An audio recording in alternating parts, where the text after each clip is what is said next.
नमस्कार, रोहिणीज किचनमध्ये आपलं स्वागत आहे. इथं पहा, धणे, जिरे आणि थोडीशी बडीशोप घालून आपण छान लालसर रंगावर भाजून घेतलेलं आहे.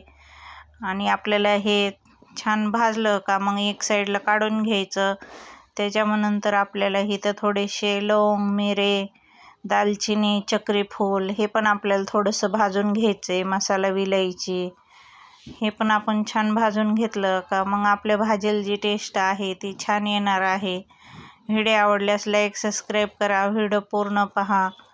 आणि तुम्हाला कोणची रेसिपी पाहिजे नसेल तर त्याच्यावर तुम्ही कमेंट करू शकता.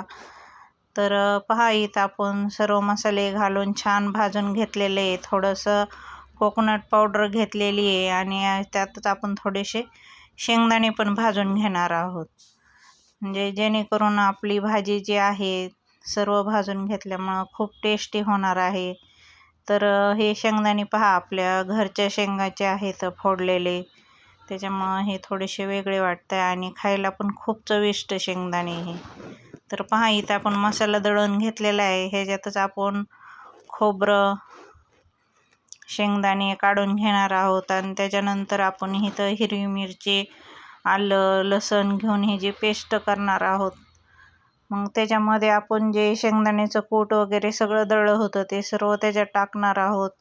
इथं पहा, थोडासा काळा मसाला, हळद आणि मीठ घेतलेले. हे पण आपल्याला थोडंसं मिक्सरला फिरून घ्यायचं. आणि इथं छान वांगे आपले चिरून धुवून ठेवलेले आहेत. तर हे आपण मसाला त्याच्यामध्ये छान भरून घ्यायचा आणि मस्त फोडणी द्यायची. व्हिडिओ आवडल्यास लाईक, सबस्क्राईब, शेअर करा.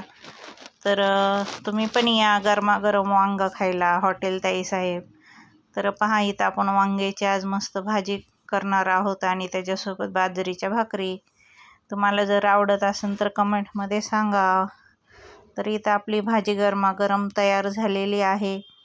तर तुम्ही कधी येत आहे खायला? तर पहा, किती छान आपली भाजी झालेली आहे. नमस्कार.